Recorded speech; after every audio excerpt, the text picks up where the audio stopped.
Soybean সিদ্ধ করে নিয়ে নিয়েছি, একটু হালকা চটকিয়ে নিয়ে নিয়েছি, চেঁচে ভিতর থেকে বীজগুলো বের করে নিয়ে নিয়েছি। তার জন্য নিয়ে নিয়েছি এখানে পটলের বীজ, টমেটো, পেঁয়াজ, রসুন আর জিরে বাটা করে নেব। সব মশলা একসাথে বেটে নিচ্ছি। সব তেল দিয়ে দিচ্ছি, জন্য জিরা এগুলো সব দিয়ে দিচ্ছি। স্বাদ অনুসারে লবণ দিয়ে দিয়েছে, এখানে হলুদ,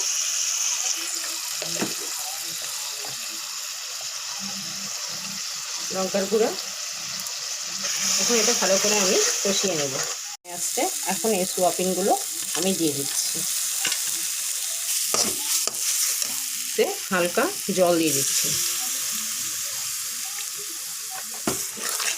এটা আবার ভালো করে আমি কষিয়ে নেব।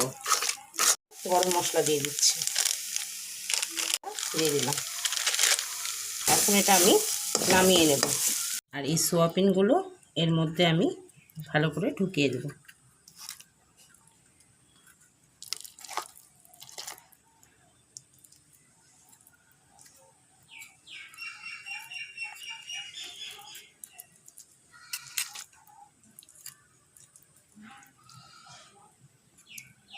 এইভাবে করে আমি প্রতিটা তৈরি করে নিচ্ছি।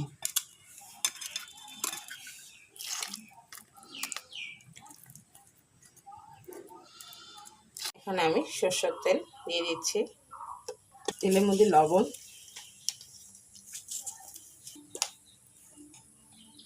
হলুদ,